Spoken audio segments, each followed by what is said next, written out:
A very warm welcome to you. Many thanks for finding time to join us on this week's edition of the program.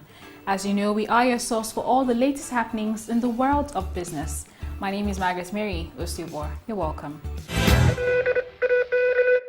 On the lineup this week, a lot has happened since the National Insurance Commission announced a new recapitalization structure for insurance companies operating in the Nigerian market. While some believe it's the right direction for the insurance industry, some others believe it's not.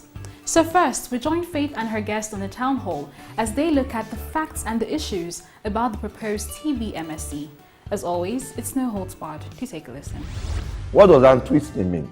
I say I want to marry you, and you know that if I marry you, I don't have the capacity to take care of. Why will you go with me? So on this edition also, we will bring you highlights of the Nigerian Brewing Association 2018 annual presidential cocktail that took place recently at the British Deputy High Commission in Ikoyi.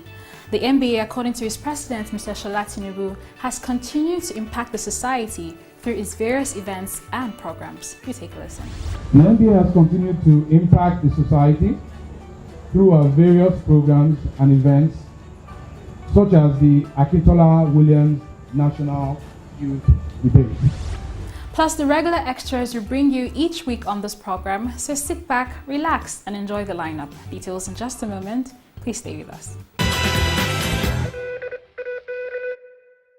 The 2018 Almond Insurance Consumers Forum is finally here. The biggest and largest platform for insurance consumers to vent about customer service. We are impatient. That is our culture. We don't have time for too much friendship. Tell us what you want to do, and we'll do it. So, speaking English even make it easier. That the insurance have to do a lot more aggressive marketing. If you get into My Two or go to Select, you see banks. All their workers are there. They are collecting the bank savings even as a susu.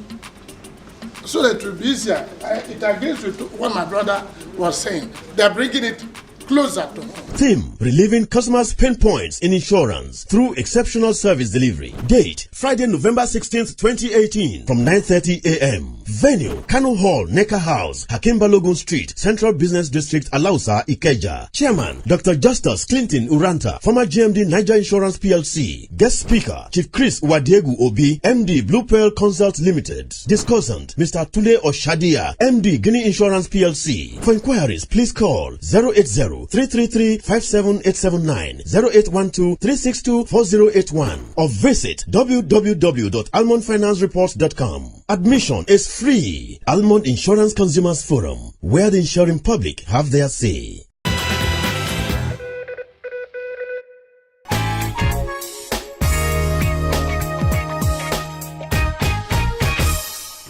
A very warm welcome to you. It's a pleasure to have you join us on set. As you know, this is where you get all the heated arguments, discussion, the facts, the issues about topical issues in the Nigerian insurance industry. Today we'll be looking at the tier-based minimum solvency capital implementation.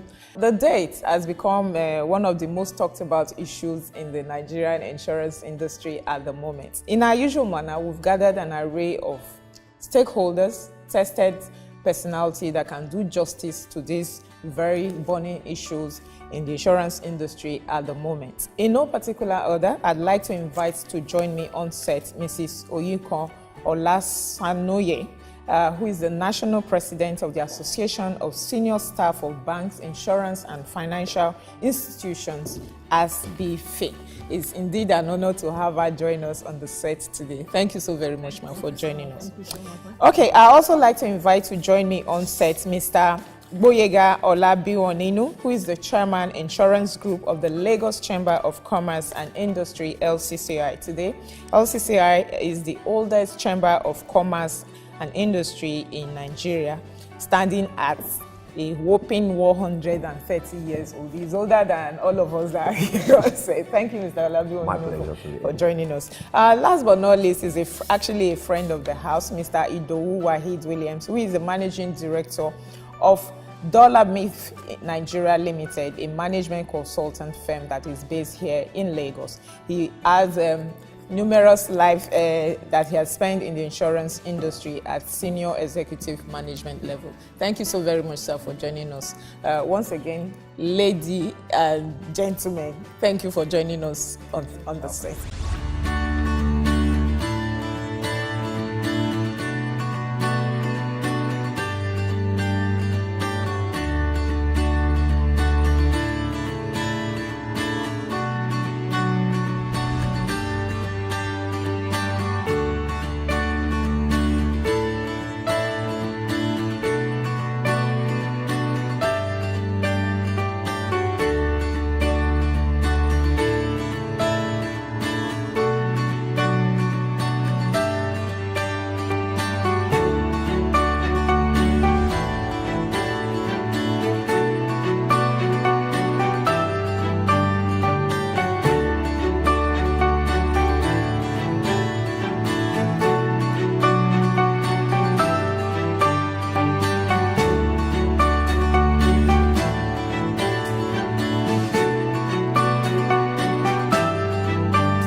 Hitherto in the history of the Nigerian insurance industry, recapitalization has always been a heated topic. But before now, what we've had in the history is one cap fits all.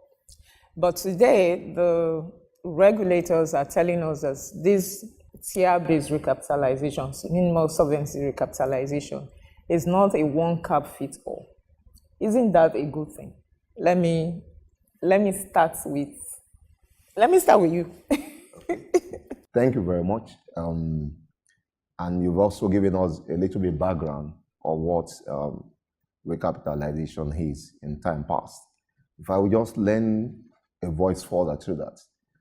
Basically, the first time we had this in the industry was in 2007, wherein we also saw the results. Because sometimes the implementation of an event and the success determine whether you can say it met the objectives that you are looking at. Before 2007, I think in 2006, we had a gross income in the industry of about 84.4 billion naira. And when the recapitalization exercise took place in 07 and 08, we had the highest growth in the industry thus far. 42% and 40% in 2007 and 2008. And of course, it was successful. And also at that same time, I recall very well that we had over 103 insurance companies in Nigeria, and it went down to 58. And what you've seen is that, over the years, successive years, that growth has been maintained. So the fact should be said that recapitalization is not something that is bad. Now, to now come to where we are at that date, what the regulator referred to as tier-based minimum solvency capital. Again, like you did mention, you said, well, at that time it was one cap fits all, but now it's whether one cap actually fits all. And I'm sure what you are trying to say is that it's a tier-based minimum solvency capital, meaning that the regulator had said that if you want to remain on the third tier, which is the minimum, what you require to do is just stay where you are, meaning that for general businesses, 3 billion, for life, 2 billion, and for composite, 5 billion. And if you want to move to the first tier, where you can play in aviation and special rigs and oil and gas, then you need to grow by 200%. And I think that is where the issue is, because people are saying it's not a level playing ground for them. But for him, I think basically, I'm not trying to speak what they intend to do here, but basically... Okay, and speaking of that, let me just quickly put it out in the open that we actually extended invitation to the National Insurance Commission, but that invitation that we extended to them to join us on this set, in this conversation, was turned down. So go ahead. Okay, so basically the mindset of the regulator is to be able to bring Nigeria to where she should belong in terms of insurance industry. For example, we are talking about having a population size of 200 million people with insurance penetration of less than 1%. That's crazy, as it were. And looking at the South Africa with about 56 million people, with a penetration rate of 17%. So the mindset really is to be able to bring Nigeria to where she should belong as far as insurance is concerned in the globe. But you said a lot, is it one car fits all or one car fits two? And the silent voices from key stakeholders is that, well, it is a good thing, it's palpable, it's also doable, it's possible. However, timeline. Okay, we are going to come to the timeline. Let me speak to Madam President. Do you also share the view that this is the best thing that can happen to the insurance industry? Thank you so much. Yes, we quite agree that for the insurance industry, they need recapitalization, and that we also agree that recapitalization will boost insurance acceptability in the country. But I also agree, and I want to put it to the last discussion, that non-acceptability of insurance as at present is not because we don't have a tire basis structure. It is because that the involvement of insurance company in convincing Nigerians to pick the policy, it is still not up to where we expect it to be. The education, the motivation, the awareness is something we still need to work more on. We quite agree that increasing the capacity of the insurance company is good, but we need to be conscious that we are now moving from shareholders fund to solvency level. And if we are moving from shareholders fund to solvency level, and we are claiming that it is an equal playing ground, then, like the commissioner said, that if you want to remain here, you can remain. But what will happen to those that didn't want to remain at the same level? Have they been given enough opportunity to move to where they desire to be? You see, there is a policy in place. And when we want to change policy, the first discussion discussed about 2007 when we did this last. But what was the duration of time given to them to search for fund? Now, all they have is 33 days, 33 working days. In present-day Nigeria, if you see the report of SEC as at last week, investors are moving money away from Nigeria. Election is coming. So if we want to give somebody equal playing ground, is it at a time that they will be at disadvantage? Because for them to be able to play at equal playing ground, the first thing they need to do is that there must be a corporate decision on what we want to do. Is it, are we going to merger? Are we going to acquisition? Do we want to do private placement? Do we want to go to the open market? Or do we want to invite investors from outside? All this we need due diligence. Then what period are they giving to? For us as employees of the sector, we agree with the commission in totality that we need to improve and raise the capital base of insurance company. But all we are saying is that give them time to be able to do a thorough job. We don't want a situation that when they could not raise this capital, this investment, foreigners that already have this money, we come and be picking our company at a ridiculous prices. We'll end up selling all our national assets to people that will just come here, make the necessary profit because they have the money, and there will still be capital flight. So for us... Exactly. Anyway, we are going to come to a whole lot of other issues. Okay. But our point, our appeal, our desire, our advice, our suggestion is that give them time. No reasonable institution will be able to raise that necessary fund within 33 days. It's not possible. Okay, I'm going to come back to you, Mr. William. Maybe you just jump in from where Madam stopped. If you really look at it, the approach that the NICOM is bringing into this issue of recapitalizations is never going beyond, getting the only existing insurance company to recapitalize their capital base. So there's still opening window for a fresh investors who can file up an application with NICOM for a fresh license to underwrite insurance business in Nigeria. So, for me, I think one of the things the NICOM is looking at is that you want to see if a window can be open for the foreign investors who perhaps want to come into the country to carry out insurance business, to come in, apply to regulatory body, obtained the license to enable them to function legally. So, but for me, I think we really need to look at a whole lot of issues. Because if the existing insurance company is to upscale their capital base, they needed to suffer fund. And the timing for shopping for this fund, because we're looking at either they want to call on the existing shareholder by way of right issue, or approach the capital market and issue the IPO, or approach a foreign investor, going offshore and looking for investors who are willing to bring in their money into the country. But with all of this, like Madame Avelia said, it will require a due diligence process. And for me, I think the time of the deadline of this recapitalization is just too short for the industry to be able to inject necessary funds.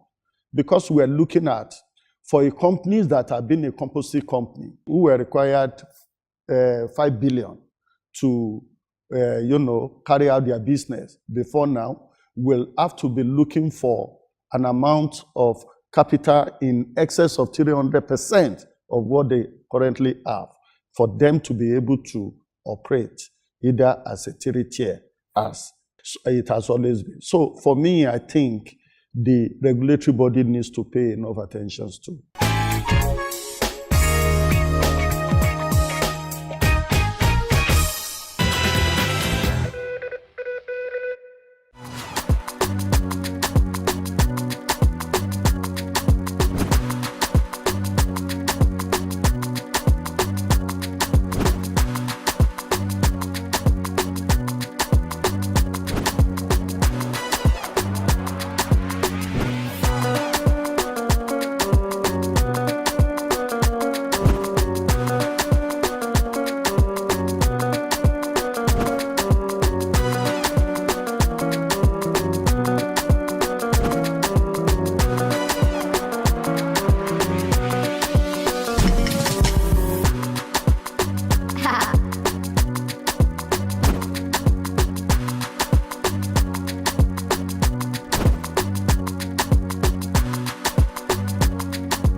Alright, welcome back. Thanks for still staying with us.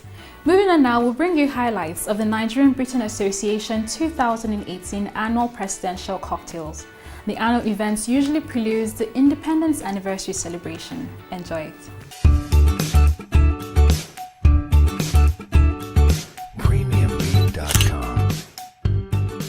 The Nigeria-Britain Association, NBA, was formed in Nigeria in 1969 as a corresponding association now known as the British Nigeria Education Trust, which is based in the UK and has His Royal Highness Prince Philip, the Duke of Edinburgh, as its patron.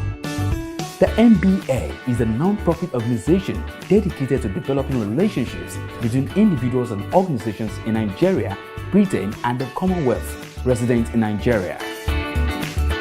In line with the objectives, the association recently put together its 2018 annual presidential cocktails to commemorate Nigeria's 58th independence anniversary celebration at the residence of the British Deputy High Commissioner.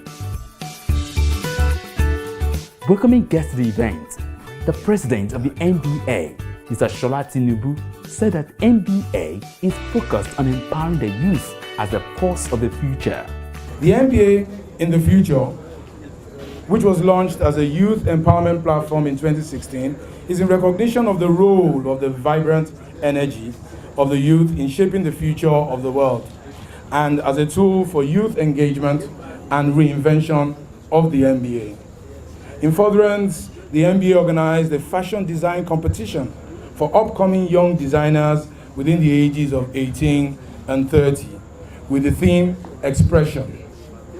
Ms. Bukola Adeogun emerged the winner of the competition, which lasted for a month, and final rounds were held on Saturday, the 8th of September, with 5 finalists in attendance from Oyo, Kwara, Bayelsa, Osun, and Lagos states, respectively. The winner gets 9 months of advanced fashion design training at GMYT Fashion Academy, an industrial machine, mentorship with a fashion icon, Adiola Sego, and also gets to showcase her designs for the first time to members and guests shortly.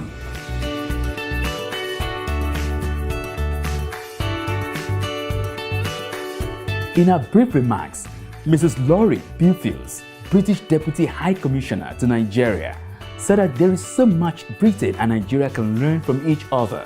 Where there's so much more that we can do together, and this is why the NBA is incredibly important for me, because in the area of fashion, for example, Nigeria has got such talent, such color, such ideas that would export so incredibly well to the UK. And I know a lot of my friends in London tonight would be incredibly jealous seeing me wear this and wanting to have the same opportunities. So for me, this is very much what the NBA is about. Identifying those opportunities, those people-to-people links, celebrating them, investing in them, and seeing that in that, there are opportunities, but there's also friendship, shared values, look, so much we have in common and so much we can learn from each other. So clearly, there's a lot we can learn in terms of Nigerian fashion, and hopefully Nigerian fashion designers can also learn from the UK. The NBA, under the leadership of its current president, is looking at ways to empower the youths through various programs. One of such was the 2018 Young Fashion Designers Competition, aptly tagged Expression. Over 30 young, talented, up-and-coming fashion designers participated, and Ms. Bukola Adeogun emerged as a winner.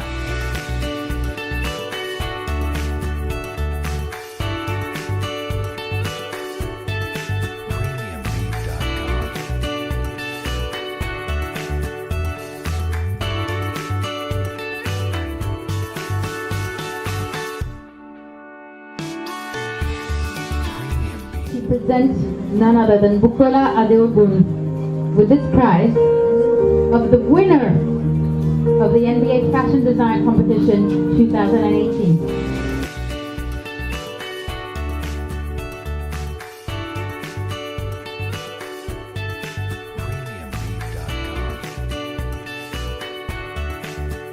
Although the association has a national outlook, its activities have been primarily focused on Lagos. As part of its development strategy, they are looking to expand to all the 36 states in Nigeria and beyond. To this end, the NBA intends to open bases in Abuja and London with possible chapters in other cities like Port Harcourt, Kano, Manchester, and Birmingham. The membership of the Nigeria Britain Association is open to both corporate and individuals.